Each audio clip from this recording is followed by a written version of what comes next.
Hello friends, अदिश गुणनफल के कुछ गुण। पहला, दो समांतर सदिशों का अदिश गुणनफल उनके मापांकों के गुणनफल के बराबर होता है।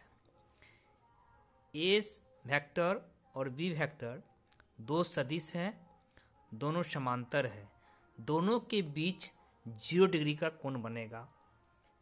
हम जानते हैं कि A vector dot B vector is equal to A B cos theta के जगह पर 0 degree, A B cos 0 degree, 0 cos 0 का मान 1, ए बी गुने 1 इजगल टू ए बी। दूसरा है, दो समांतर लंबवत सदिशों का अदिश गुणनफल 0 होता है। ए वेक्टर और बी वेक्टर एक दूसरे के लंबवत हैं, दोनों के बीच 90 डिग्री का कोण बनाएगा, तो यहाँ पर cos 90 डिग्री हो जाएगा। तो A vector dot B vector equal to A B cos theta, cos के जगह थीटा के जगह पर cos 90 डिग्री, cos 90 डिग्री का मान 0 इक्वल टू पूरे टर्म क्या हो जाएगा 0। अदिश गुणनफल का क्रम विनिमय होता है परिभाषा से A vector dot B vector equal to A B cos theta होता है। इसी तरह से B vector dot A vector equal to B A cos theta. तो दोनों और आर एच एस बराबर करेंगे तो A B cos theta equal to B A cos theta. इसी तरह से एल एच एस बराबर करेंगे तो A vector dot B vector equal to B vector dot A vector. चौथा है, अदिश गुणनफल वितरित होता है।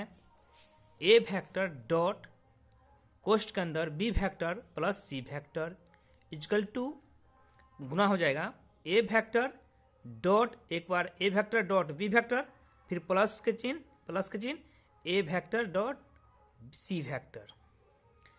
किसी सदिश का उसी सदिश से अदिश गुणनफल उस सदिश के मापांक के वर्ग के बराबर होता है। जैसे A vector dot A vector equal to A cos 0 degree हो जाएगा। कॉस 0 डिग्री का मान 1 और ए को गुना करेंगे तो ए स्क्वायर। इसे सदिश ए का सौता गुणनफल कहा जाता है।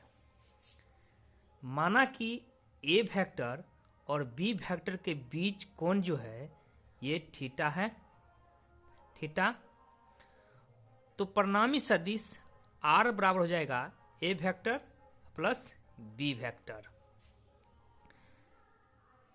दोनों ओर सौता गुणनफल करने पर आर को आर से गुना करेंगे और A vector plus B vector को A vector plus B vector से गुना करेंगे।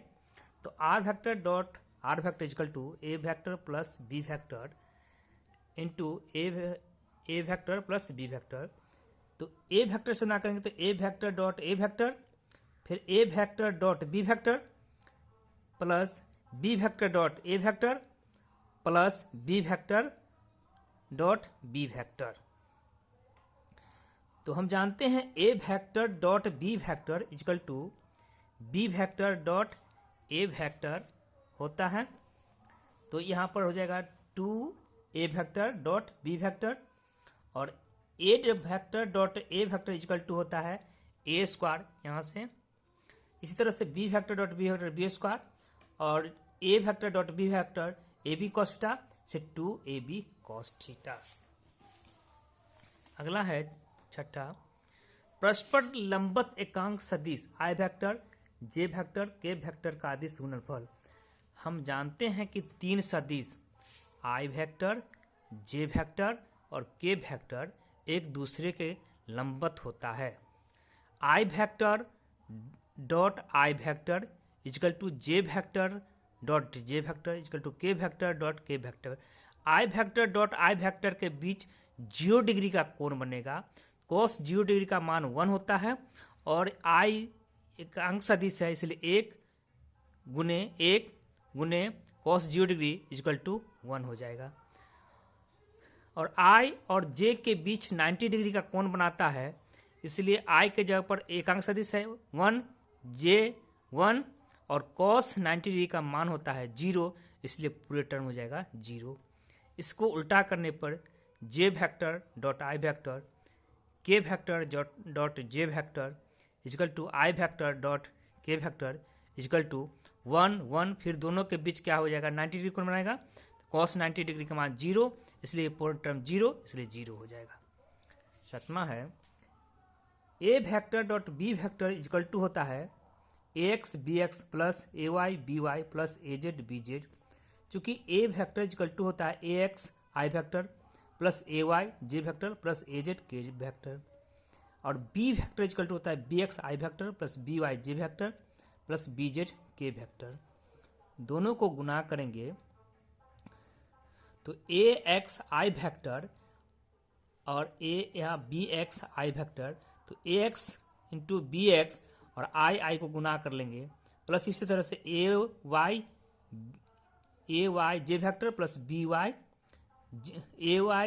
ए वेक्टर इंटू बी वाई जे वेक्टर, दोनों गुना करेंगे तो ए वाई बी वाई और जे वेक्टर डॉट जे वेक्टर। इसी तरह से ए जेड को बी जेड के वेक्टर से गुना करेंगे तो ए जेड बी जेड और के वेक्टर डॉट के वेक्टर।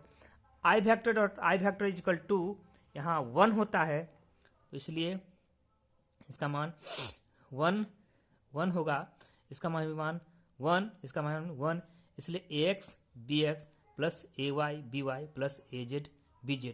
बाकी आई वेक्टर और जे वेक्टर को गुना करने पर 0 होता है, क्योंकि यहाँ से i vector dot J vector equal to 0 होता है, इससे सभी 0 हो जाएगा।